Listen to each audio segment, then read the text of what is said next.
கர்த்தருக்கு ஸ்தோத்திரம். இந்த நாளுக்கான தேவ வார்த்தை அப்போஸ்தலர் புஸ்தகம் 18ஆம் அதிகாரம் 10வது வசனம். நான் உன்னுடனே இருக்கிறேன், உனக்கு தீங்கு செய்யும்படி ஒருவனும் உன்மேல் கை போடுவதில்லை.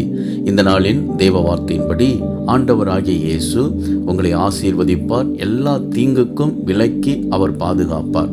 அப்போஸ்தலர் பவுல் கொரிந்து பட்டணத்தில் ஆண்டவருடைய வார்த்தையை அறிவித்து சுவிசேஷத்தை பிரசங்கித்த பொழுது அநேகர் அவருக்கு விரோதமாக எழும்பினார்கள். அவரை பகைத்து கொலை செய்யும்படி அநேகர் எழும்பின பொழுது ஆண்டவர் அப்போஸ்தலன் பவுலை பாதுகாத்தார்.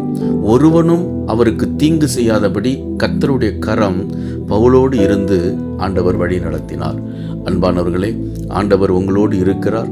உங்களுக்கு விரோதமாக அநேகர் எழும்பினாலும், அநேக தீமையான காரியங்களை உங்களுக்கு எதிராக செய்தாலும் ஆண்டவராகிய இயேசு உங்களோடு இருக்கிறார். அவர் எல்லா தீங்குக்கும் விலக்கி பாதுகாப்பார்.